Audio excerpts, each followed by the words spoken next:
Chapter 1. Introduction. In every chapter of this book, mention has been made of the money-making secret, which has made fortunes for more than 500 exceedingly wealthy men, whom I have carefully analyzed over a long period of years. Editor's comments. Napoleon Hill was born into poverty in 1883 in a one-room cabin on the Pound River, in Wise County, Virginia. At the age of 10, his mother died, and 2 years later, his father remarried. He became a very rebellious boy.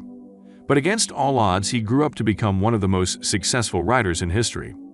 In writing Think and Grow Rich, he committed more than 25 years of his life to redefine the way we think about success and how to become successful. Think and Grow Rich is a product of a commission he was given by Mr. Andrew Carnegie, one of the richest people in the world in early 20th century. As part of the commission, Hill interviewed over 500 millionaires to find a formula of success that could be used by the average person. Some of the notable names interviewed by Hill include Thomas Edison, Alexander Graham Bell, Henry Ford, Elmer Gates, Charles M. Schwab, Theodore Roosevelt, William Wrigley Jr., John Wanamaker, William Jennings Bryan, George Eastman, Woodrow Wilson, William H. Taft, John D. Rockefeller, F. W. Woolworth, Jennings Randolph, among others. This book took Hill over 20 years to produce.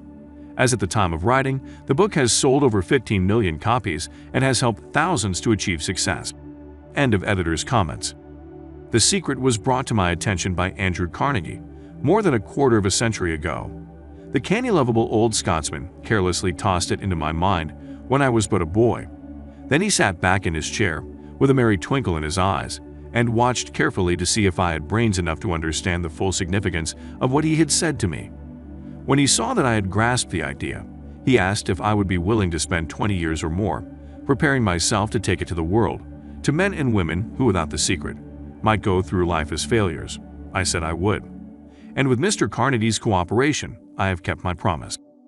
This book contains the secret after having been put to a practical test by thousands of people in almost every walk of life. It was Mr. Carnegie's idea that the magic formula, which gave him a stupendous fortune, ought to be placed within reach of people who do not have time to investigate how men make money. And it was his hope that I might test and demonstrate the soundness of the formula through the experience of men and women in every calling. He believed the formula should be taught in all public schools and colleges, and expressed the opinion that if it were properly taught, it would so revolutionize the entire educational system that the time spent in school could be reduced to less than half. His experience with Charles M. Schwab and other young men of Mr. Schwab's type convinced Mr. Carnegie that much of that which is taught in the schools is of no value whatsoever in connection with the business of earning a living or accumulating riches. He had arrived at this decision because he had taken into his business one young man after another, many of them with but little schooling, and by coaching them in the use of this formula, developed in them rare leadership. Moreover, his coaching made fortunes for every one of them who followed his instructions. In the chapter on faith, you will read the astounding story of the organization of the giant United States Steel Corporation, as it was conceived and carried out by one of the young men through whom Mr. Carnegie proved that his formula will work for all who are ready for it. This single application of the secret by that young man, Charles M. Schwab, made him a huge fortune in both money and opportunity. Roughly speaking, this particular application of the formula was worth $600 million. Editor's comments. Today, taking into account a yearly average inflation rate of 3.04%, $600 million is equivalent to about $18 billion. End of editor's comment. These facts, and they are facts well known to almost everyone who knew Mr. Carnegie, give you a fair idea of what the reading of this book may bring to you, provided you know what it is that you want. Even before it had undergone 20 years of practical testing, the secret was passed on to more than 100,000 men and women who have used it for their personal benefit as Mr. Carnegie planned that they should. Some have made fortunes with it. Others have used it successfully in creating harmony in their homes. A clergyman used it so effectively that it brought him an income upwards of $75,000 a year. Arthur Nash, a Cincinnati tailor, used his near-bankrupt business as a guinea pig on which to test the formula. The business came to life and made a fortune for its owners. It is still thriving, although Mr. Nash is gone. The experiment was so unique that newspapers and magazines gave it more than $1 million worth of publicity.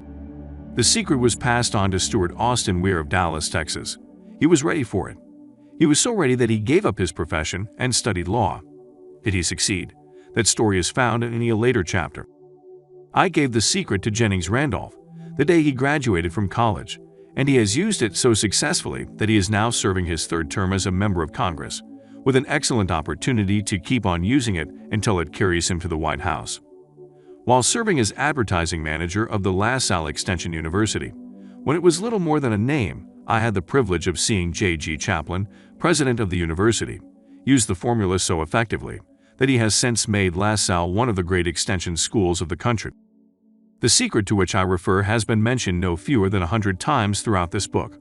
It has not been directly named, for it seems to work more successfully when it is merely uncovered and left in sight, where those who are ready and searching for it may pick it up. That is why Mr. Carnegie tossed it to me so quietly, without giving me its specific name. If you are ready to put it to use, you will recognize this secret at least once in every chapter. I could tell you how you will know if you are ready, but that would deprive you of much of the benefit you will receive when you make the discovery in your own way. A peculiar thing about this secret is that those who once acquire it and use it find themselves literally swept on to success with but little effort, and they never again submit to failure. If you got this, study the names of those who have used it, wherever they have been mentioned, check the records for yourself, and be convinced. There is no such thing as something for nothing. The secret to which I refer cannot be had without a price, although the price is far less than its value. It cannot be had at any price by those who are not intentionally searching for it. It cannot be given away. It cannot be purchased for money, because it comes in two parts. One part is already in possession of those who are ready for it. The secret serves equally well all who are ready for it. Education has nothing to do with it. Long before I was born, the secret had found its way in the possession of Thomas A. Edison, and he used it so intelligently that he became the world's leading inventor, even though he had but 3 months of schooling. The secret was passed on to a business associate of Mr. Edison. He used it so effectively that, even though he was then making only $12,000 a year, he accumulated a great fortune and retired from active business while still a young man. You will find his story at the beginning of the second chapter. It should convince you that riches are not beyond your reach, that you can still be what you wish to be, that money, fame, recognition, and happiness can be had by all who are ready and determined to have these blessings. How do I know these things? You should have the answer before you finish this book. You may find it in the very next chapter or on the last page.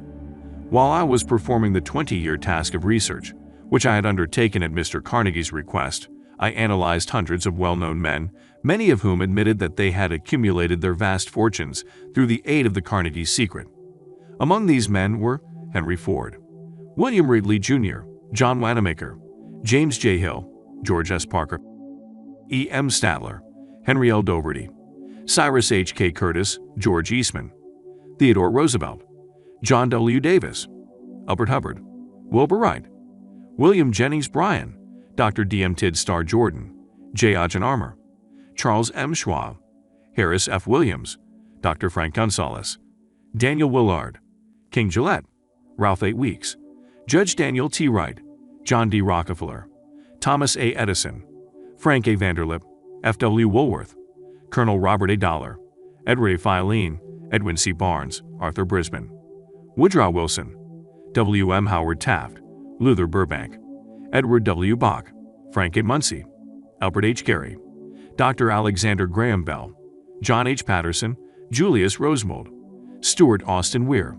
Dr. Frank Crane, George M. Alexander, J. G. Chaplin, Honorable Jennings Randolph, Arthur Nash, Clarence Darrow.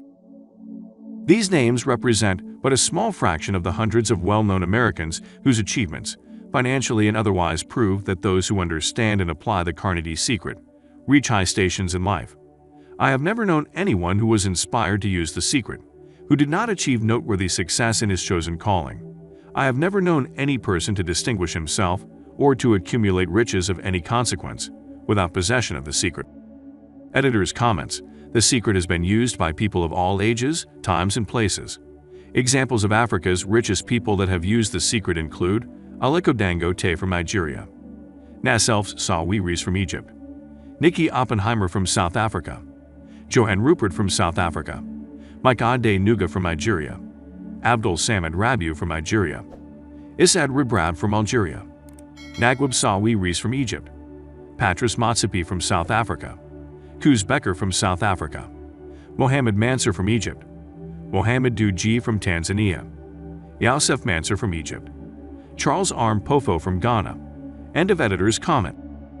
From these two facts, I draw the conclusion that the secret is more important, as a part of the knowledge essential for self-determination, than any which one receives through what is popularly known as education. What is education anyway? This has been answered in full detail. As far as schooling is concerned, many of these men had very little. John Wanamaker once told me that what little schooling he had, he acquired in very much the same manner as a modern locomotive takes on water, by scooping it up as it runs. Henry Ford never reached high school, let alone college. I am not attempting to minimize the value of schooling, but I am trying to express my earnest belief that those who master and apply the secret will reach high stations, accumulate riches, and bargain with life on their own terms, even if their schooling has been meager. Somewhere, as you read, the secret to which I refer will jump from the page and stand boldly before you if you are ready for it. When it appears, you will recognize it. Whether you receive the sign in the first or the last chapter, stop for a moment when it presents itself and turn down a glass, for that occasion will mark the most important turning point of your life. Editor's comments. For those who may not be familiar with the term turn down a glass, it means to stop and thoughtfully consider a moment of significance. As Hill says, when the secret hits you, stop and turn down a glass to memorialize the moment. End of editor's comments. We pass now to Chapter 2 and to the story of my very dear friend, who has generously acknowledged having seen the mystic sign and whose business achievements are evidence enough that he turned down a glass. As you read his story and those of others, remember that they deal with the important problems of life, such as all people experience. The problems arising from one's endeavor to earn a living, to find hope, courage, contentment, and peace of mind, to accumulate riches, and to enjoy freedom of body and spirit. Remember, too, as you go through the book, that it deals with facts and not with fiction, its purpose being to convey a great universal truth through which all who are ready may learn, not only what to do, but also how to do it, and receive, as well, the needed stimulus to make a start. As a final word of preparation, before you begin the next chapter, may I offer one brief suggestion which may provide a clue by which the Carnegie's secret may be recognized. It is this: all achievement, all earned riches, have their beginning in an idea. If you are ready for the secret, you already possess one half of it, therefore, you will readily recognize the other half the moment it reaches your mind. Chapter 2. Introduction. The man who thought his way into partnership with Thomas A. Edison. Truly, thoughts are things, and powerful things at that, when they are mixed with definiteness of purpose, persistence, and a burning desire for their translation into riches or other material objects. A little more than 30 years ago, Edwin C. Barnes discovered how true it is that men really do think and grow rich. His discovery did not come about at one sitting. It came little by little, beginning with a burning desire to become a business associate of the great Edison. One of the chief characteristics of Barnes' desire was that it was definite. He wanted to work with Edison, not for him. Observe carefully the description of how he went about translating his desire into reality, and you will have a better understanding of the 13 principles which lead to riches. When this desire, or impulse of thought, first flashed into his mind, he was in no position to act upon it. Two difficulties stood in his way. He did not know Mr. Edison, and he did not have enough money to pay his railroad fare to Orange, New Jersey. These difficulties were sufficient to have discouraged the majority of people from making any attempt to carry out the desire. But his was no ordinary desire. He was so determined to find a way to carry out his desire that he finally decided to travel by blind baggage rather than be defeated. To the uninitiated, this means that he went to East Orange on a freight train. He presented himself at Mr. Edison's laboratory and announced he had come to go into business with the inventor. In speaking of the first meeting between Barnes and Edison years later, Mr. Edison said, "He stood there before me, looking like an ordinary tramp, but there was something in the expression of his face which conveyed the impression that he was determined to get what he had come after." I had learned from years of experience with men that when a man really desires a thing so deeply that he is willing to stake his entire future on a single turn of the wheel in order to get it, he is sure to win. I gave him the opportunity he asked for, because I saw he had made up his mind to stand by until he succeeded. Subsequent events proved that no mistake was made. Just what young Barnes said to Mr. Edison on that occasion was far less important than that which he thought. Edison himself said so. It could not have been the young man's appearance which got him his start in the Edison office, for that was definitely against him. It was what he thought that counted. If the significance of this statement could be conveyed to every person who reads it, there would be no need for the remainder of this book. Barnes did not get his partnership with Edison on his first interview. He did get a chance to work in the Edison offices at a very nominal wage, doing work that was unimportant to Edison, but most important to Barnes, because it gave him an opportunity to display his merchandise where his intended partner could see it. Months went by. Apparently nothing happened to bring the coveted goal which Barnes had set up in his mind as his definite major purpose. But something important was happening in Barnes' mind. He was constantly intensifying his desire to become the business associate of Edison.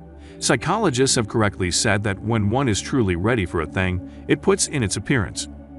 Barnes was ready for a business association with Edison. Moreover, he was determined to remain ready until he got that which he was seeking. He did not say to himself, "Oh well, what's the use? I guess I'll change my mind and try for a salesman's job." But he did say, "I came here to go into business with Edison, and I'll accomplish this end if it takes the remainder of my life." He meant it. What a different story people would have to tell if only they would adopt a definite purpose and stand by that purpose until it had time to become an all-consuming obsession. Maybe young Barnes did not know it at the time, but his bulldog determination, his persistence in standing at the back of a single desire, was destined to mow down all opposition and bring him the opportunity he was seeking.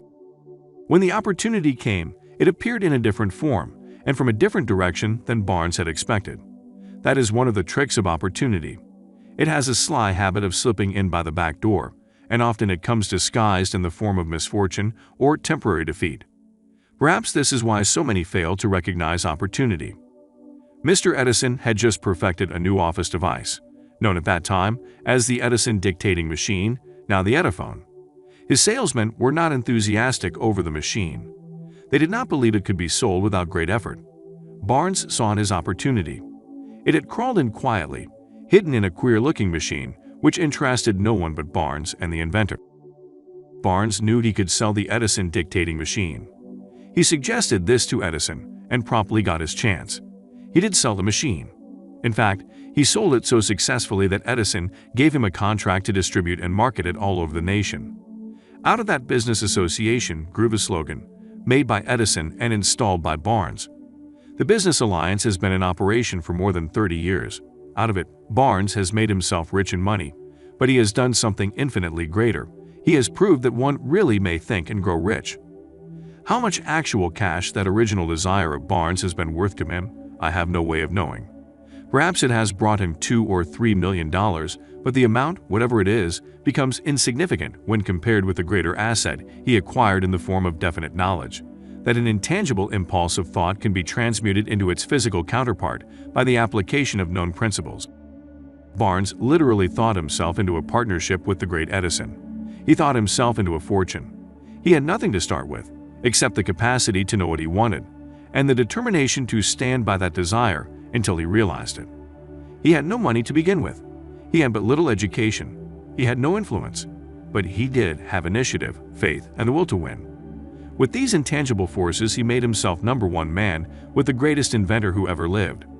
Now, let us look at a different situation and study a man who had plenty of tangible evidence of riches, but lost it because he stopped 3 feet short of the goal he was seeking. 3 feet from gold. One of the most common causes of failure is the habit of quitting when one is overtaken by temporary defeat. Every person is guilty of this mistake at one time or another. An uncle of R.U. Darby was caught by the gold fever in the gold rush days and went west to dig and grow rich. He had never heard that more gold has been mined from the brains of men than has ever been taken from the earth. He staked a claim and went to work with pick and shovel. The going was hard, but his lust for gold was definite. After weeks of labor, he was rewarded by the discovery of the shining ore. He needed machinery to bring the ore to the surface. Quietly, he covered up the mine, retraced his footsteps to his home in Williamsburg, Maryland, told his relatives and a few neighbors of the strike. They got together money for the needed machinery and had it shipped. The uncle and Darby went back to work the mine. The first car of ore was mined and shipped to a smelter. The returns proved they had one of the richest mines in Colorado, A few more cars of that ore would clear the debts. Then would come the big killing and profits. Down went the drills. Up went the hopes of Darby and Uncle. Then something happened. The vein of gold ore disappeared. They had come to the end of the rainbow, and the pot of gold was no longer there. They drilled on, desperately trying to pick up the vein again, all to no avail. Finally, they decided to quit. They sold the machinery to a junk man for a few $100s and took the train back home. Some junk men are dumb, but not this one. He called in a mining engineer to look at the mine and do a little calculating. The engineer advised that the project had failed because the owners were not familiar with fault lines. His calculations showed that the vein would be found just 3 feet from where the Darbys had stopped drilling. That is exactly where it was found. The junk man took millions of dollars in ore from the mine because he knew enough to seek expert counsel before giving up. Most of the money which went into the machinery was procured through the efforts of R.U. Darby, who was then a very young man. The money came from his relatives and neighbors because of their faith in him. He paid back every dollar of it, although he was years in doing so. Long afterward, Mr. Darby recouped his loss many times over when he made the discovery that desire can be transmuted into gold. The discovery came after he went into the business of selling life insurance. Remembering that he lost a huge fortune because he stopped 3 feet from gold, Darby profited by the experience in his chosen work, by the simple method of saying to himself, "I stopped 3 feet from gold, but I will never stop because men say no when I ask them to buy insurance." Darby is one of a small group of fewer than 50 men who sell more than $1 million in life insurance annually. He owes his stickability to the lesson he learned from his quitability in the gold mining business. Before success comes in any man's life, he is sure to meet with much temporary defeat and perhaps some failure. When defeat overtakes a man, the easiest and most logical thing to do is to quit. That is exactly what the majority of men do. More than 500 of the most successful men this country has ever known told the author their greatest success came just one step beyond the point at which defeat had overtaken them. Failure is a trickster with a keen sense of irony and cunning. It takes great delight in tripping one when success is almost within reach. A 50-cent lesson in persistence. Shortly after Mr. Darby received his degree from the University of Hard Knocks and had decided to profit by his experience in the gold mining business, he had the good fortune to be present on an occasion that proved to him that no does not necessarily mean no. One afternoon, he was helping his uncle grind wheat in an old-fashioned mill. The uncle operated a large farm on which a number of colored sharecrop farmers lived. Quietly, the door was opened, and a small colored child, the daughter of a tenant, walked in and took her place near the door. The uncle looked up, saw the child, and barked at her roughly, "What do you want?" Meekly, the child replied, "My mammy say send her 50 cents. "I'll not do it," the uncle retorted. "Now, you run on home." "Yes, sir," the child replied. But she did not move. The uncle went ahead with his work so busily engaged that he did not pay enough attention to the child to observe that she did not leave. When he looked up and saw her still standing there, he yelled at her, "I told you to go on home. Now go, or I'll take a switch to you." The little girl said, "Yes, sir," but she did not budge an inch. The uncle dropped a sack of grain he was about to pour into the mill hopper, picked up a barrel stave, and started toward the child with an expression on his face that indicated trouble. Darby held his breath. He was certain he was about to witness a murder. He knew his uncle had a fierce temper. He knew that colored children were not supposed to defy white people in that part of the country. Editor's comments. The term colored, as used in this book, may sound offensive to some contemporary readers. However, the editor chose to retain the term, as it better conveys the power dynamics at play between the child and Darby's uncle. End of editor's comment. When the uncle reached the spot where the child was standing, she quickly stepped forward one step, looked up into his eyes, and screamed at the top of her shrill voice, "My mammy's gotta have that 50 cents. The uncle stopped, looked at her for a minute, then slowly laid the barrel stave on the floor, put his hand in his pocket, took out half a dollar, and gave it to her. The child took the money and slowly backed toward the door, never taking her eyes off the man whom she had just conquered. After she had gone, the uncle sat down on a box and looked out the window into space for more than 10 minutes. He was pondering with awe over the whipping he had just taken. Mr. Darby, too, was doing some thinking. That was the first time in all his experience that he had seen a colored child deliberately master an adult white person. How did she do it? What happened to his uncle that caused him to lose his fierceness and become as docile as a lamb? What strange power did this child use that made her master over her superior? These and other similar questions flashed into Darby's mind, but he did not find the answer until years later when he told me the story. Strangely, the story of this unusual experience was told to the author in the old mill, on the very spot where the uncle took his whipping. Strangely, too, I had devoted nearly a quarter of a century to the study of the power which enabled a supposed ignorant, illiterate colored child to conquer an intelligent man. As we stood there in that musty old mill, Mr. Darby repeated the story of the unusual conquest and finished by asking, "What do you make of it? What strange power did the child use that so completely whipped my uncle?" The answer to his question will be found in the principles described in this book. The answer is full and complete. It contains details and instructions sufficient to enable anyone to understand and apply the same force which the little child accidentally stumbled upon. Keep your mind alert, and you will observe exactly what strange power came to the rescue of the child. You will catch a glimpse of this power in the next chapter. Somewhere in the book you will find an idea that will quicken your receptive powers and place at your command for your own benefit this same irresistible power. The awareness of this power may come to you in this chapter, or it may flash into your mind in some subsequent chapter. It may come in the form of a single idea, or it may come in the nature of a plan or a purpose. Again, it may cause you to go back into your past experiences of failure or defeat and bring to the surface some lesson by which you can regain all that you lost through defeat. After I had described to Mr. Darby the power unwittingly used by the little colored child, he quickly retraced his 30 years of experience as a life insurance salesman and frankly acknowledged that his success in that field was due in no small degree to the lesson he had learned from the child. Mr. Darby pointed out, "Every time a prospect tried to buy me out without buying, I saw the child standing there in the old mill, her big eyes glaring in defiance, and I said to myself, I've got to make this sale. The better portion of all sales I have made were made after people had said no." He recalled too his mistake in having stopped only 3 feet from gold, but he said that experience was a blessing in disguise. It taught me to keep on keeping on, no matter how hard the going may be, a lesson I needed to learn before I could succeed in anything. This story of Mr. Darby and his uncle, the colored child in the gold mine, doubtless will be read by hundreds of men who make their living by selling life insurance. And to all of these, the author wishes to offer the suggestion that Darby owes to these 2 experiences his ability to sell more than $1 million of life insurance every year. Life is strange and often imponderable. Both successes and the failures have their roots in simple experiences.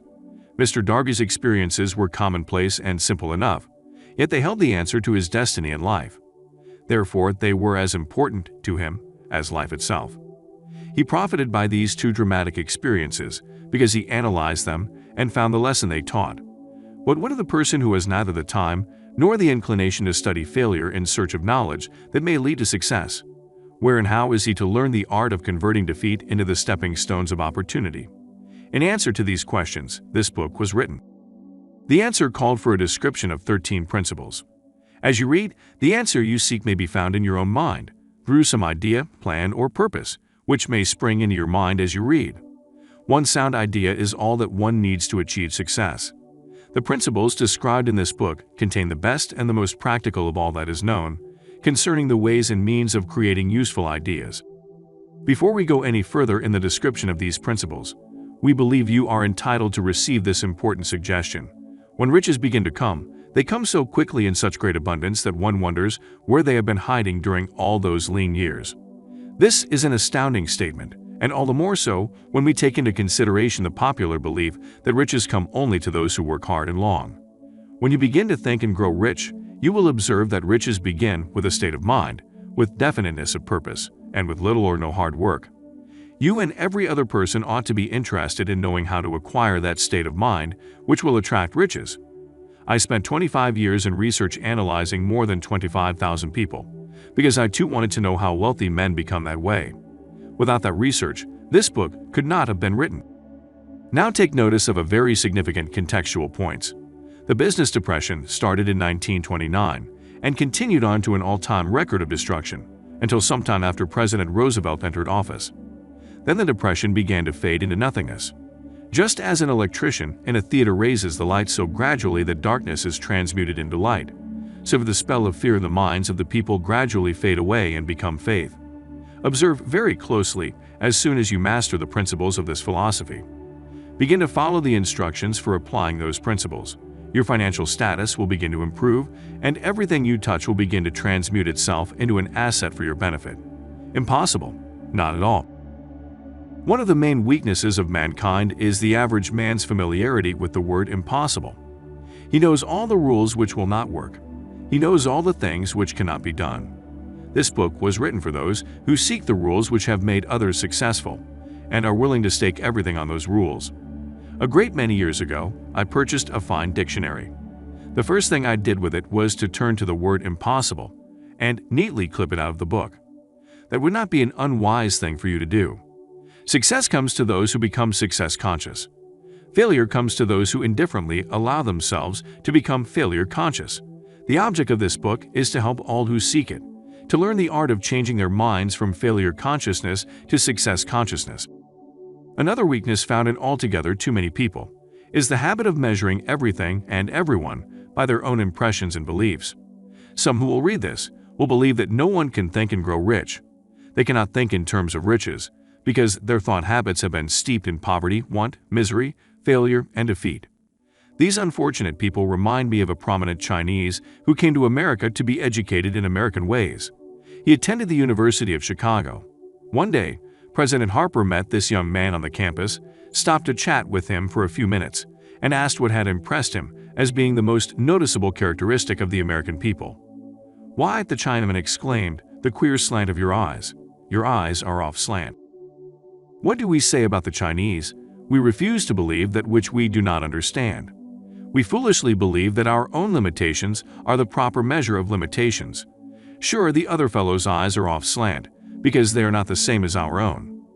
Millions of people look at the achievements of Henry Ford after he has arrived and envy him because of his good fortune or luck or genius or whatever it is that they credit for Ford's fortune. Perhaps one person in every 100,000 knows the secret of Ford's success, and those who do know are too modest or too reluctant to speak of it because of its simplicity. A single transaction will illustrate the secret perfectly. A few years back, Ford decided to produce his now famous V8 motor. He chose to build an engine with the entire 8 cylinders cast in one block, and instructed his engineers to produce a design for the engine. The design was placed on paper, but the engineers thought it was simply impossible to cast an 8-cylinder gas engine block in one piece. Ford said, "Produce it anyway." But, they replied, "It's impossible." "Go ahead," Ford commanded, "and stay on the job until you succeed, no matter how much time is required." The engineers went ahead. There was nothing else for them to do if they were to remain on the Ford staff. 6 months went by, nothing happened. Another 6 months passed, and still nothing happened. The engineers tried every conceivable plan to carry out the orders, but the thing seemed out of the question, impossible. At the end of the year, Ford checked with his engineers, and again they informed him they had found no way to carry out his orders. "Go right ahead," said Ford. "I want it, and I'll have it." They went ahead, and then, as if by a stroke of magic, the secret was discovered. The Ford determination had won once more. This story may not be described with minute accuracy, but the sum and substance of it is correct. Deduce from it, you who wish to think and grow rich, the secret of the Ford millions, if you can. You'll not have to look very far. Henry Ford is a success because he understands and applies the principles of success. One of these is desire, knowing what one wants. Remember this Ford story as you read and pick out the lines in which the secret of his stupendous achievement have been described. If you can do this, if you can lay your finger on the particular group of principles which made Henry Ford rich, you can equal his achievements in almost any calling for which you are suited. You are the master of your fate, the captain of your soul. When Henley wrote the prophetic lines, "I am the master of my fate, I am the captain of my soul," he should have informed us that we are the masters of our fate, the captains of our souls, because we have the power to control our thoughts. He should have told us that the ether in which this little earth floats, in which we move and have our being, is a form of energy moving at an inconceivably high rate of vibration. He should have told us that the ether is filled with a form of universal power which adapts itself to the nature of the thoughts we hold in our minds, and influences us in natural ways, to transmute our thoughts into their physical equivalent. If the poet had told us of this great truth, we would know why it is that we are the masters of our fate, the captains of our souls. He should have told us with great emphasis that this power makes no attempt to discriminate between destructive thoughts and constructive thoughts, and that it will urge us to translate into physical reality thoughts of poverty, just as quickly as it will influence us to act upon thoughts of riches. He should have told us too that our brains become magnetized with the dominating thoughts which we hold in our minds, and that by means with which no man is familiar, these magnets attract to us the forces, the people, the circumstances of life which harmonize with the nature of our dominating thoughts. He should have told us that before we can accumulate riches in great abundance, we must magnetize our minds with intense desire for riches, that we must become money conscious until the desire for money drives us to create definite plans for acquiring it. But being a poet, and not a philosopher, Henley contented himself by stating a great truth in poetic form, leaving those who followed him to interpret the philosophical meaning of his lines. Little by little, the truth has unfolded itself, until it now appears certain that the principles described in this book hold the secret of mastery over our economic fate.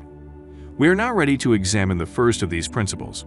Maintain a spirit of open-mindedness, and remember as you read, they are the invention of no one man. The principles were gathered from the life experiences of more than 500 men who actually accumulated riches in huge amounts. Men who began in poverty, with but little education, without influence. The principles worked for these men. You can put them to work for your own enduring benefit. You will find it easy, not hard, to do. Before you read the next chapter, I want you to know that it conveys factual information which might easily change your entire financial destiny, as it has so definitely brought changes of stupendous proportions to two people described. I want you to know also that the relationship between these two men and myself is such that I could have taken no liberties with the facts, even if I had wished to do so. One of them has been my closest personal friend for almost 25 years. The other is my own son. The unusual success of these two men, success which they generously accredit to the principle described in the next chapter, more than justifies this personal reference as a means of emphasizing the far-flung power of this principle. Almost 15 years ago, I delivered the commencement address at Salem College, Salem, West Virginia. I emphasized the principle described in the next chapter, with so much intensity that one of the members of the graduating class definitely appropriated it, and made it a part of his own philosophy. The young man is now a member of Congress and an important factor in the present administration. Just before this book went to the publisher, he wrote me a letter in which he so clearly stated his opinion of the principle outlined in the next chapter, that I have chosen to publish his letter as an introduction to that chapter. It gives you an idea of the rewards to come.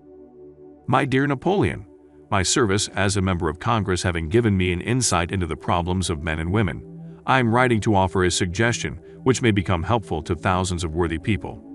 With apologies, I must state that the suggestion, if acted upon, will mean several years of labor and responsibility for you, but I am heartened to make the suggestion because I know your great love for rendering useful service.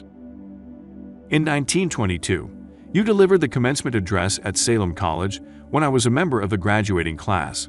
In that address, you planted in my mind an idea which has been responsible for the opportunity I now have to serve the people of my state, and will be responsible, in a very large measure, for whatever success I may have in the future. The suggestion I have in mind is that you put into a book the sum and substance of the address you delivered at Salem College, and in that way give the people of America an opportunity to profit by your many years of experience and association with the men who by their greatness have made America the richest nation on earth. I recall as though it were yesterday the marvelous description you gave of the method by which Henry Ford, with but little schooling, without a dollar, with no influential friends, rose to great heights. I made up my mind then, even before you had finished your speech, that I would make a place for myself, no matter how many difficulties I had to surmount.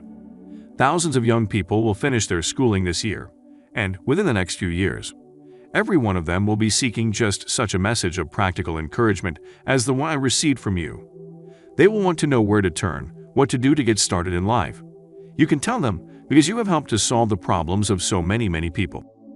If there is any possible way that you can afford to render so great a service, may I offer the suggestion that you include with every book one of your personal analysis charts, in order that the purchaser of the book may have the benefit of a complete self-inventory, indicating, as you indicated to me years ago, exactly what is standing in the way of success. Such a service as this, providing the readers of your book with a complete, unbiased picture of their faults and their virtues, would mean to them the difference between success and failure. The service would be priceless. Millions of people are now facing the problem of staging a comeback, because of the depression, and I speak from personal experience when I say, I know these earnest people would welcome the opportunity to tell you their problems, and to receive your suggestions for the solution. You know the problems of those who face the necessity of beginning all over again. There are thousands of people in America today who would like to know how they can convert ideas into money. People who must start at scratch, without finances, and recoup their losses. If anyone can help them, you can. If you publish the book, I would like to own the first copy that comes from the press, personally autographed by you. With best wishes, believe me, cordially yours, Jennings Randolph. Chapter 3. Desire is the starting point of all achievement. The first step toward riches.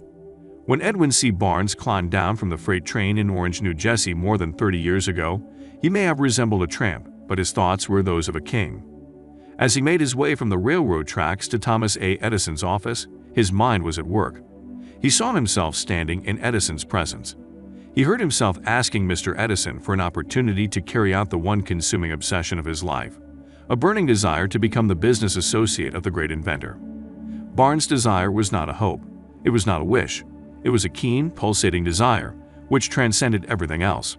It was definite. The desire was not new when he approached Edison.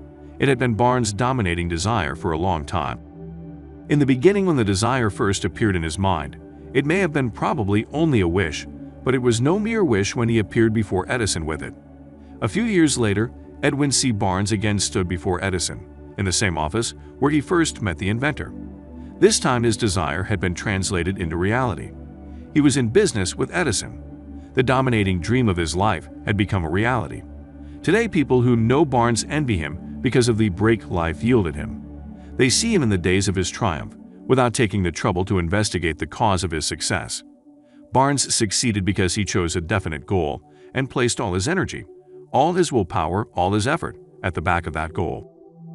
He did not become the partner of Edison the day he arrived. He was content to start in the most menial work, as long as it provided an opportunity to take even one step toward his cherished goal. 5 years passed before the chance he had been seeking made its appearance. During all those years, not one ray of hope, not one promise of attainment of his desire had been held out to him. To everyone, except himself, he appeared only another cog in the Edison business wheel. But in his own mind, he was the partner of Edison every minute of the time, from the very day that he first went to work there.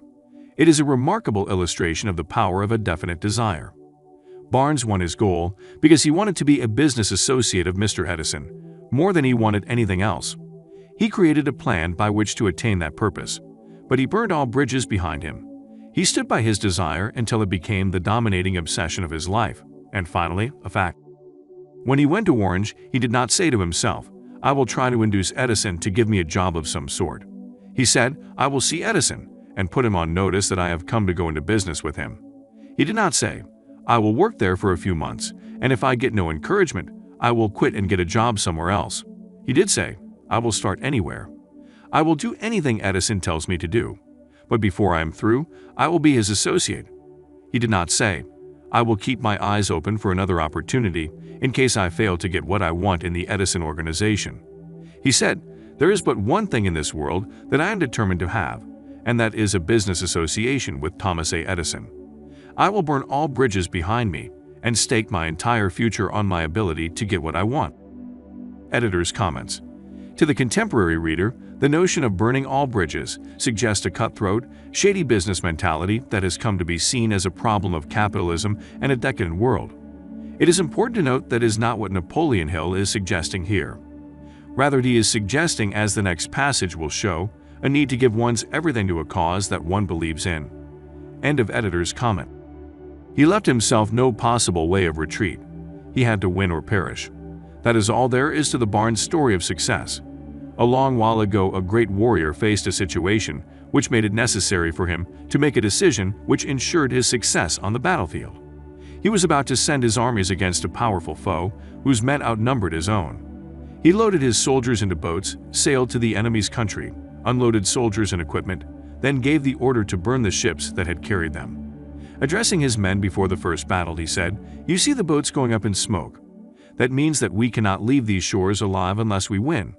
We now have no choice, we win or we perish." They won.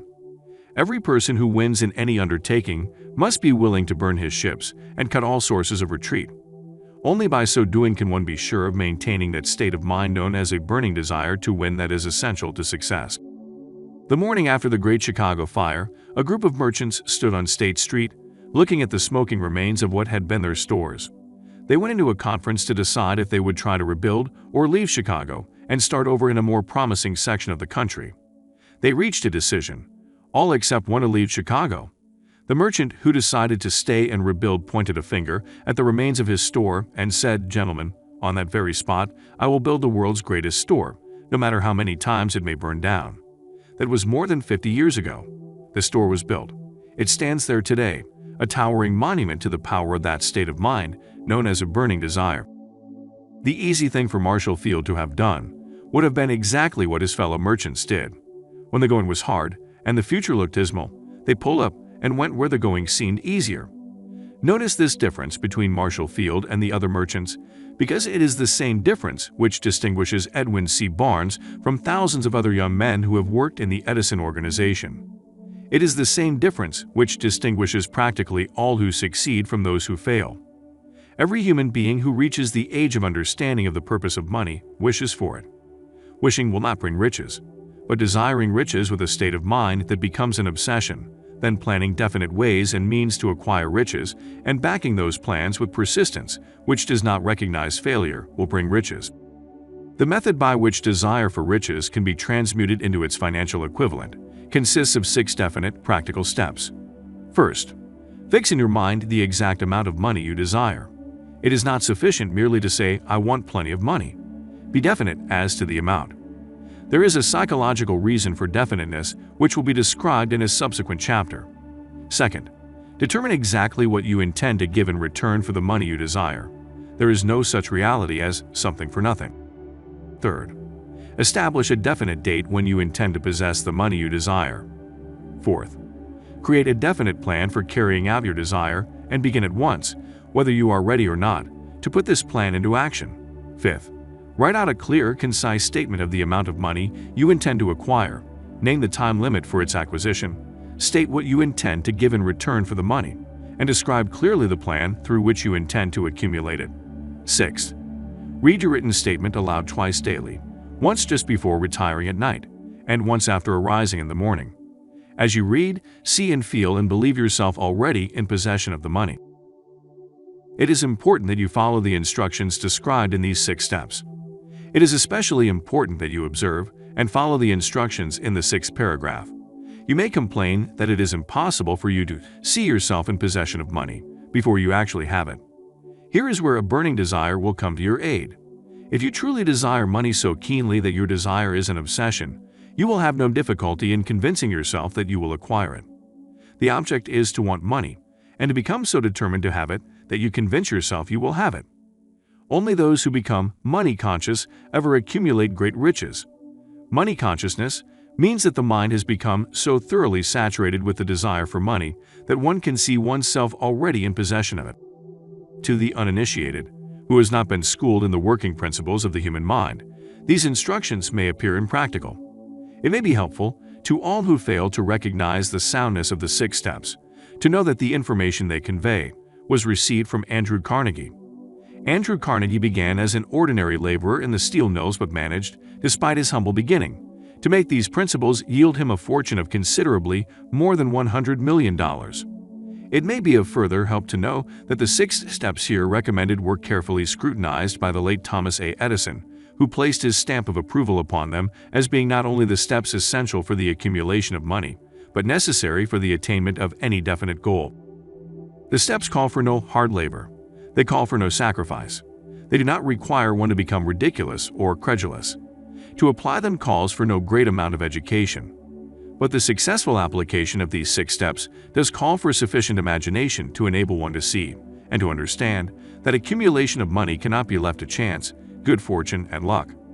One must realize that all who have accumulated great fortunes first did a certain amount of dreaming, hoping, wishing, desiring, and planning before they acquired money. You may as well know, right here, that you can never have riches in great quantities unless you can work yourself into a white heat of desire for money and actually believe you will possess it. You may as well know also that every great leader, from the dawn of civilization down to the present, was a dreamer. Christianity is the greatest potential power in the world today, because its founder was an intense dreamer who had the vision and the imagination to see realities in their mental and spiritual form before they had been transmuted into physical form. If you do not see great riches in your imagination, you will never see them in your bank balance. Never in the history of world has there been so great an opportunity for practical dreamers as now exists. The 6-year economic collapse has reduced all men, substantially, to the same level.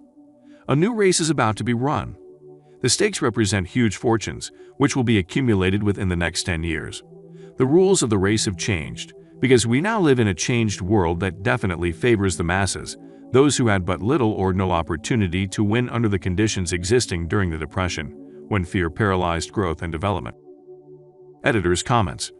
The period described by Napoleon Hill in the preceding paragraph is not so different from the current times.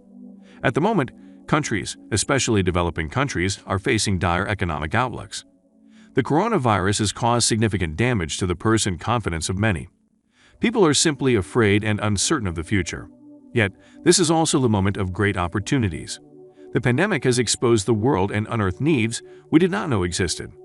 There is an opportunity to identify those needs in your community, and then make plans to fill them. That is how you make yourself very rich. Andrew Carnegie and his contemporaries took advantage of the Great Depression. You should take advantage of the coronavirus pandemic and lead your peers into post-pandemic world. End of editor's comments. Those in this race for riches should be encouraged to know that this changed world in which we live is demanding new ideas, new ways of doing things, new leaders, new inventions, new methods of teaching, new methods of marketing, new books, new literature, new features for the radio, new ideas for moving pictures. Back of all this demand for new and better things, there is one quality which one must possess to win, and that is definiteness of purpose, the knowledge of what one wants, and a burning desire to possess it. The business depression marked the death of one age and the birth of another. This changed world requires practical dreamers who can and will put their dreams into action. The practical dreamers have always been, and always will be, the pattern makers of civilization. Those who desire to accumulate riches should remember the real leaders of the world always have been people who've harnessed and put into practical use the intangible, unseen forces of unborn opportunity and have converted those forces, or impulses of thought, into skyscrapers, cities, factories, airplanes, automobiles, and every form of convenience that makes life more pleasant. Tolerance and an open mind are practical necessities of the dreamer of today. Those who are afraid of new ideas are doomed before they start. Never has there been a time more favorable to pioneers than the present. True, there is no wild and woolly West to be conquered, as in the days of the covered wagon, but there is a vast business, financial, and industrial world to be remolded and redirected along new and better lines.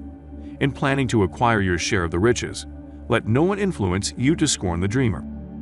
To win the big stakes in this changed world, you must catch the spirit of the great pioneers of the past, whose dreams have given to civilization all that it has of value, the spirit which serves as the lifeblood of our own country, to develop and market our talents. Let us not forget, Columbus dreamed of an unknown world, staked his life on the existence of such a world, and discovered it. Copernicus, the great astronomer, dreamed of a multiplicity of worlds and revealed them. No one denounced him as impractical after he had triumphed. Instead, the world worshipped at his shrine, thus proving once more that success requires no apologies, failure permits no alibis. If the thing you wish to do is right, and you believe in it, go ahead and do it.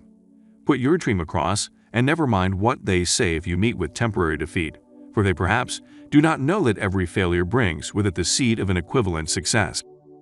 Henry Ford, poor and uneducated, dreamed of a horseless carriage, went to work with what tools he possessed, without waiting for opportunity to favor him, and now evidence of his dream belts the entire earth.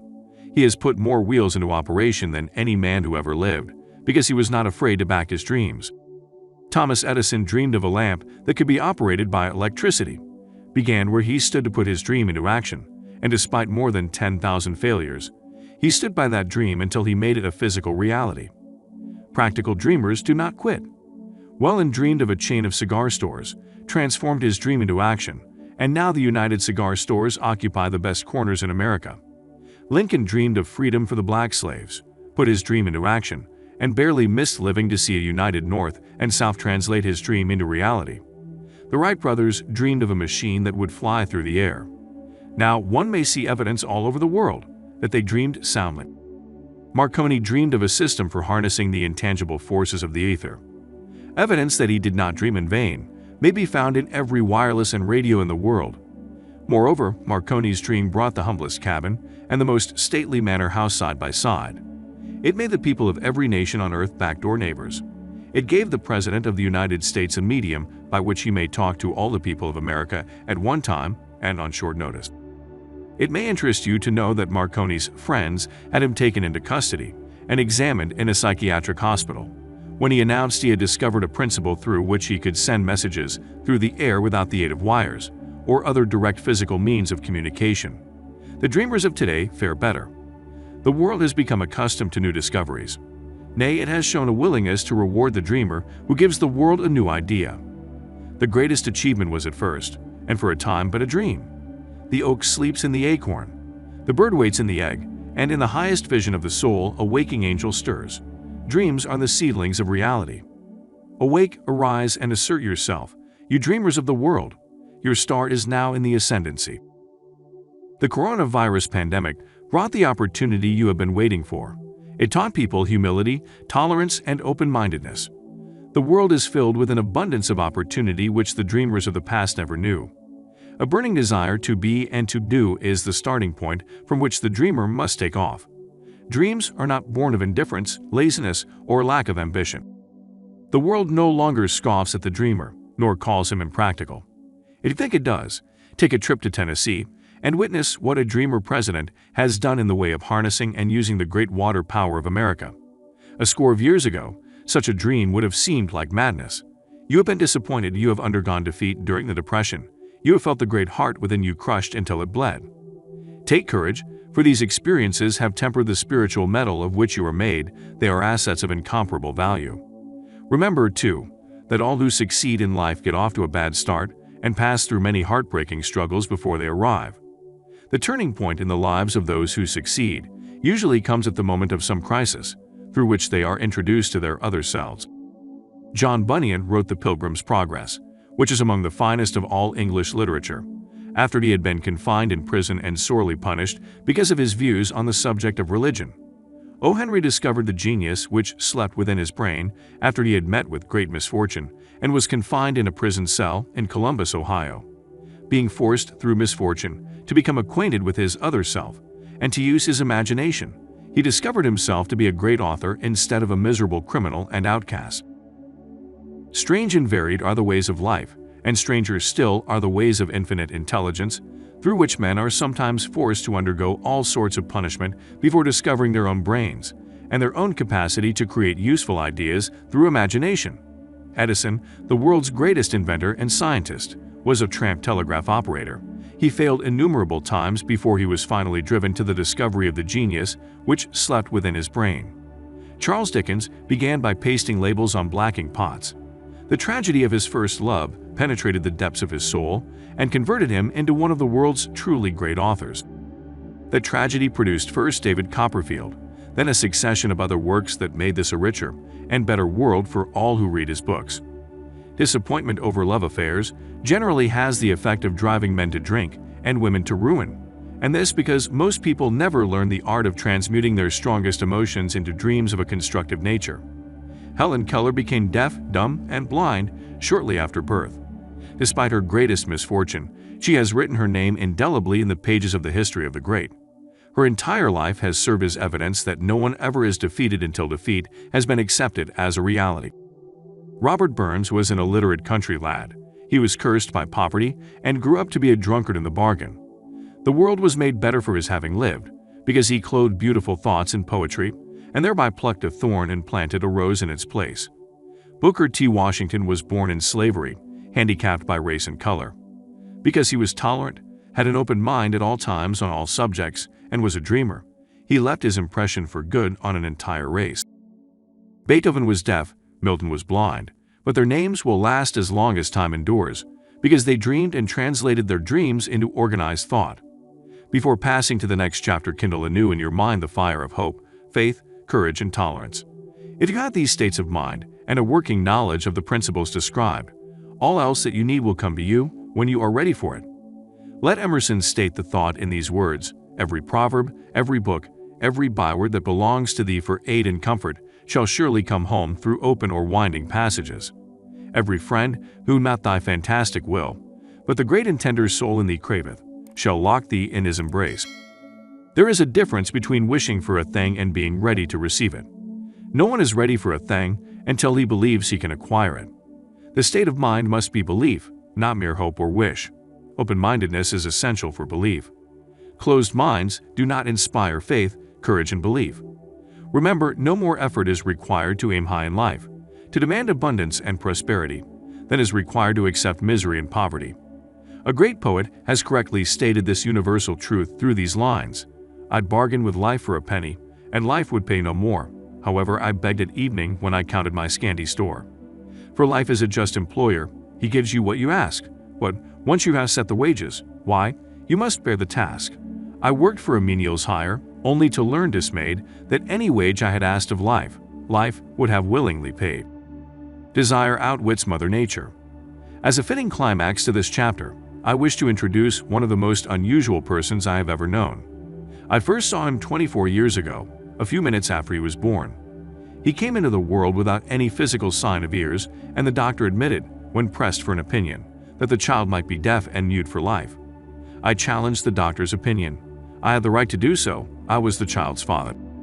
I, too, reached a decision and rendered an opinion, but I expressed the opinion silently, in the secrecy of my own heart.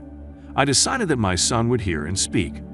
Nature could send me a child without ears, but nature could not induce me to accept the reality of the affliction. In my own mind, I knew that my son would hear and speak. How? I was sure there must be a way, and I knew I would find it. I thought of the words of the immortal Emerson: the whole course of things goes to teach us faith. We need only obey. There is guidance for each of us, and by lowly listening, we shall hear the right word. The right word? Desire. More than anything else, I desired that my son should not be a deaf-mute. From that desire I never receded, not for a second. Many years previously, I had written, "Our only limitations are those we set up in our own minds." For the first time, I wondered if that statement were true. Lying on the bed in front of me was a newly born child without the natural equipment of hearing. Even though he might hear and speak, he was obviously disfigured for life. Surely this was a limitation which the child had not set up in his own mind. What could I do about it? Somehow, I would find a way to transplant into that child's mind my own burning desire for ways and means of conveying sound to his brain without the aid of ears. As soon as the child was old enough to cooperate, I would fill his mind so completely with a burning desire to hear that nature would, by methods of her own, translate it into physical reality. All this thinking took place in my own mind, but I spoke of it to no one. Every day I renewed the pledge I had made to myself not to accept a deaf-mute for a son. As he grew older and began to take notice of things around him, we observed that he had a slight degree of hearing. When he reached the age when children usually begin talking, he made no attempt to speak, but we could tell by his actions that he could hear certain sounds slightly. That was all I wanted to know. I was convinced that if he could hear, even slightly, he might develop still greater hearing capacity. Then something happened which gave me hope. It came from an entirely unexpected source. We bought a music player. When the child heard the music for the first time, he went into ecstasies and promptly appropriated the machine. He soon showed a preference for certain records. Among them, It's a Long Way to Tipperary. On one occasion, he played that piece over and over, for almost 2 hours, standing in front of the music player, with his teeth clamped on the edge of the case. The significance of this self-formed habit of his did not become clear to us until years afterward, for we had never heard of the principle of bone conduction of sound at that time. Shortly after he appropriated the music player, I discovered that he could hear me quite clearly when I spoke with my lips touching his mastoid bone or at the base of the brain.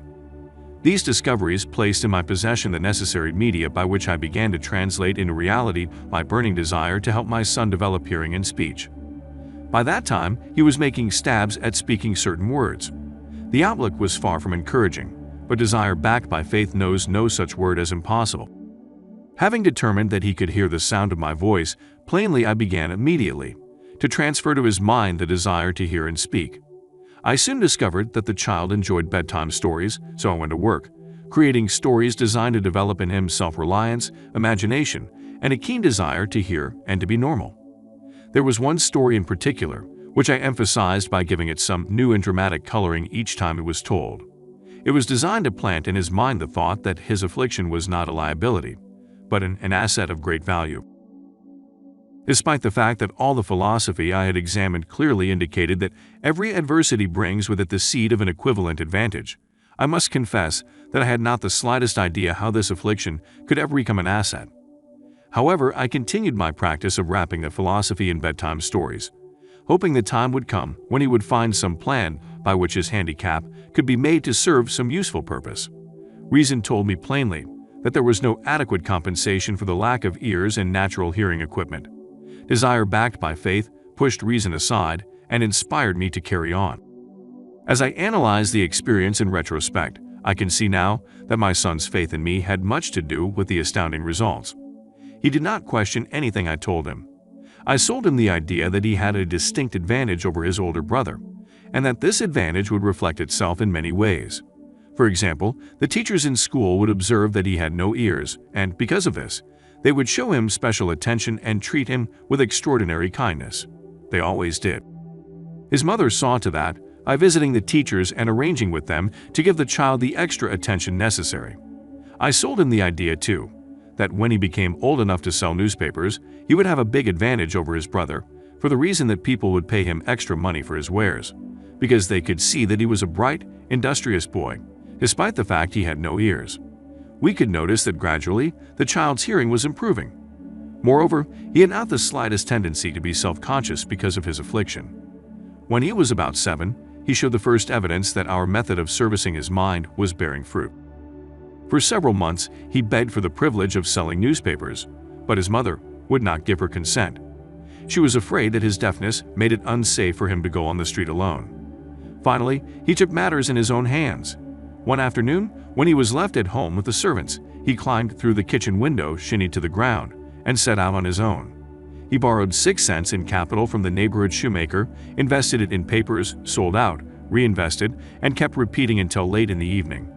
After balancing his accounts and paying back the 6 cents he had borrowed from his banker, he had a net profit of 42 cents. When we got home that night, we found him in bed asleep, with the money tightly clenched in his hand. His mother opened his hand, removed the coins, and cried.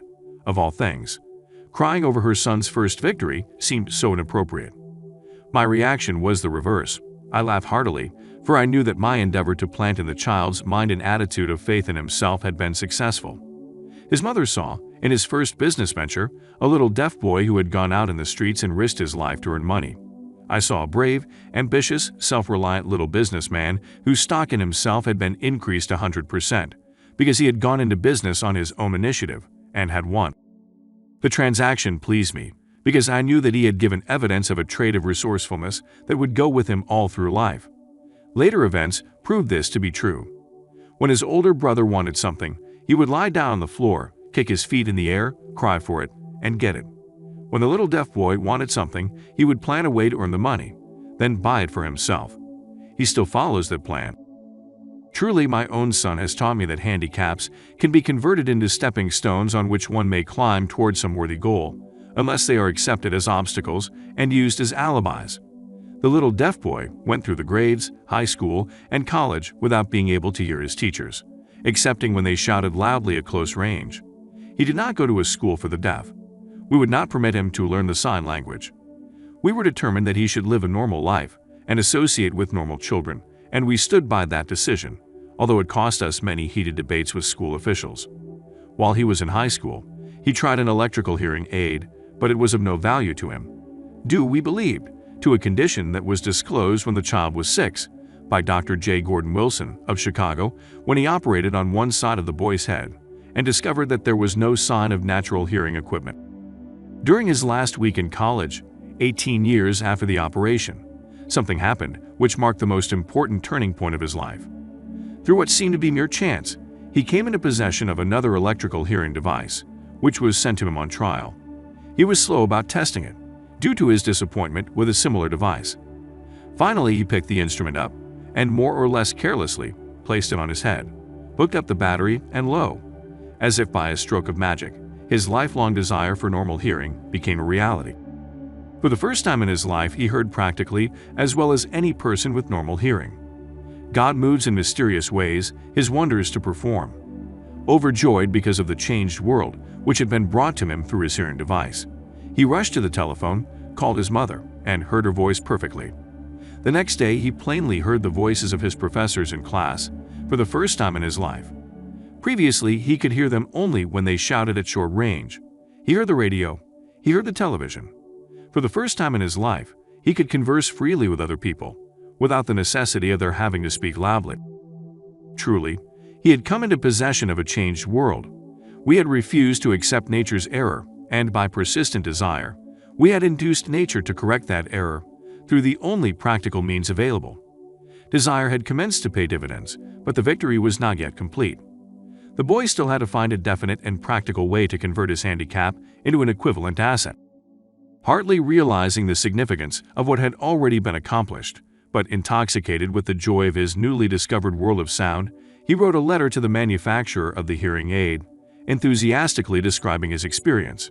Something in his letter, something perhaps which was not written on the lines but back of them, caused the company to invite him to New York. When he arrived, he was escorted through the factory, and while talking with the chief engineer, telling him about his changed world, a hunch, an idea, or an inspiration, call it what you wish, flashed into his mind. It was this impulse of thought which converted his affliction into an asset, destined to pay dividends in both money and happiness to thousands for all time to come. The sum and substance of that impulse of thought was this. It occurred to him that he might be of help to the millions of deafened people who go through life without the benefit of hearing devices, if he could find a way to tell them the story of his changed world. Then and there, he reached a decision to devote the remainder of his life to rendering useful service to the hard of hearing. For an entire month, he carried on an intensive research, during which he analyzed the entire marketing system of the manufacturer of the hearing device, and created ways and means of communicating with the hard of hearing all over the world for the purpose of sharing with them his newly discovered, changed world. When this was done, he put in writing a 2-year plan based upon his findings. When he presented the plan to the company, he was instantly given a position for the purpose of carrying out his ambition. Little did he dream when he went to work that he was destined to bring hope and practical relief to thousands of deafened people who, without his help, would have been doomed forever to deaf-mutism. Shortly after he became associated with the manufacturer of his hearing aid, he invited me to attend a class conducted by his company for the purpose of teaching deaf-mutes to hear and to speak. I had never heard of such a form of education, therefore I visited the class, skeptical, but hopeful that my time would not be entirely wasted. Here I saw a demonstration which gave me a greatly enlarged vision of what I had done to arouse and keep alive in my son's mind the desire for normal hearing. I saw deaf-mutes actually being taught to hear and to speak through application of the self-same principle I had used more than 20 years previously in saving my son from deaf-mutism. Thus, through some strange turn of the wheel of fate, my son Blair and I have been destined to aid in correcting deaf-mutism for those as yet unborn, because we are the only living human beings, as far as I know, who have established definitely the fact that deaf-mutism can be corrected to the extent of restoring to normal life those who suffer with this affliction. It has been done for one. It will be done for others. There is no doubt in my mind that Blair would have been a deaf-mute all his life if his mother and I had not managed to shape his mind as we did. The doctor who attended at his birth told us confidentially that the child might never hear or speak. Later, Dr. Irving Voorhees, a noted specialist on such cases, examined Blair very thoroughly. He was astounded when he learned how well my son now hears and speaks, and said his examination indicated that, theoretically, the boy should not be able to hear at all. But the lad does hear, despite the fact that X-ray pictures show there is no opening in the skull whatsoever from where his ears should be to the brain. When I planted in his mind the desire to hear, talk, and live as a normal person, there went with that impulse some strange influence which caused nature to become bridge builder and span the gulf of silence between his brain and the outer world, by some means which the keenest medical specialists have not been able to interpret. It would be sacrilege for me to even conjecture as to how nature performed this miracle. It would be unforgivable if I neglected to tell the world as much as I know of the humble part I assumed in the strange experience. It is my duty and a privilege to say I believe, and not without reason, that nothing is impossible to the person who backs desire with enduring faith. Verily, a burning desire has devious ways of transmuting itself into its physical equivalent. Blair desired normal hearing. Now he has it. He was born with a handicap which might easily have sent one with a less defined desire to the street with a bundle of pencils and a tin cup. That handicap now promises to serve as the medium by which he will render useful service to many millions of hard of hearing. Also, to give him useful employment at adequate financial compensation the remainder of his life. The little white lies I planted in his mind when he was a child, by leading him to believe his affliction would become a great asset, which he could capitalize, has justified itself. Verily, there is nothing right or wrong which belief, plus burning desire, cannot make real. These qualities are free to everyone. In all my experience in dealing with men and women who had personal problems, I never handled a single case which more definitely demonstrates the power of desire. Authors sometimes make the mistake of writing of subjects of which they have but superficial or very elementary knowledge. It has been my good fortune to have had the privilege of testing the soundness of the power of desire through the affliction of my own son. Perhaps it was providential that the experience came as it did, for surely no one is better prepared than he to serve as an example of what happens when desire is put to the test. If Mother Nature bends to the will of desire, is it logical that mere men can defeat a burning desire? Strange and imponderable is the power of the human mind. We do not understand the method by which it uses every circumstance, every individual, every physical thing within its reach, as a means of transmuting desire into its physical counterpart. Perhaps science will uncover this secret. I planted in my son's mind the desire to hear and to speak as any normal person hears and speaks. That desire has now become a reality. I planted in his mind the desire to convert his greatest handicap into his greatest asset. That desire has been realized. The modus operandi by which this astounding result was achieved is not hard to describe. It consisted of 3 very definite facts. First, I mixed faith with the desire for normal hearing, which I passed on to my son. Second, I communicated my desire to him in every conceivable way available, through persistent, continuous effort over a period of years. Third, he believed me. As this chapter was being completed, news came of the death of Madame Schumann-Heink. One short paragraph in the News Dispatch gives the clue to this unusual woman's stupendous success as a singer. I quote the paragraph because the clue it contains is none other than desire. Early in her career, Madame Schumann-Heink visited the director of the Vienna Court Opera to have him test her voice, but he did not test it. After taking one look at the awkward and poorly dressed girl, he exclaimed none too gently, with such a face, and with no personality at all, "How can you ever expect to succeed in opera? My good child, give up the idea. Buy a sewing machine and go to work. You can never be a singer." Never is a long time. The director of the Vienna Court Opera knew much about the technique of singing. He knew little about the power of desire when it assumes the proportion of an obsession. If he had known more of that power, he would not have made the mistake of condemning genius without giving it an opportunity. Several years ago, one of my business associates became ill. He became worse as time went on, and finally was taken to the hospital for an operation. Just before he was wheeled into the operating room, I took a look at him and wondered how anyone as thin and emaciated as he could possibly go through a major operation successfully. The doctor warned me that there was little if any chance of my ever seeing him alive again. But that was the doctor's opinion. It was not the opinion of the patient. Just before he was wheeled away, he whispered feebly, "Do not be disturbed, Chief. I will be out of here in a few days." The attending nurse looked at me with pity. But the patient did come through safely. After it was all over, his physician said, nothing but his own desire to live saved him. He never would have pulled through if he had not refused to accept the possibility of death. I believe in the power of desire backed by faith because I have seen this power lift people from lowly beginnings to places of power and wealth. I have seen it rob the grave of its victims. I have seen it serve as the medium by which people stage to come back after having been defeated in 100 different ways. I have seen it provide my own son with a normal, happy, successful life, despite nature's having sent him into the world without ears. How can one harness and use the power of desire? This has been answered through this and the subsequent chapters of this book.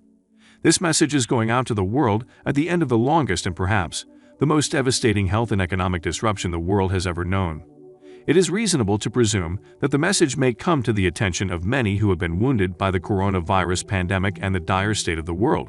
Those who have lost their fortunes, those who have lost their loved ones, others who have lost their positions, and great numbers who must reorganize their plans and stage a comeback. To all these, I wish to convey the thought that all achievement, no matter what may be its nature or its purpose, must begin with an intense burning desire for something definite. Through some strange and powerful principle of mental chemistry, which he has never divulged, nature wraps up in the impulse of strong desire, that something which recognizes no such word as impossible, and accepts no such reality as failure.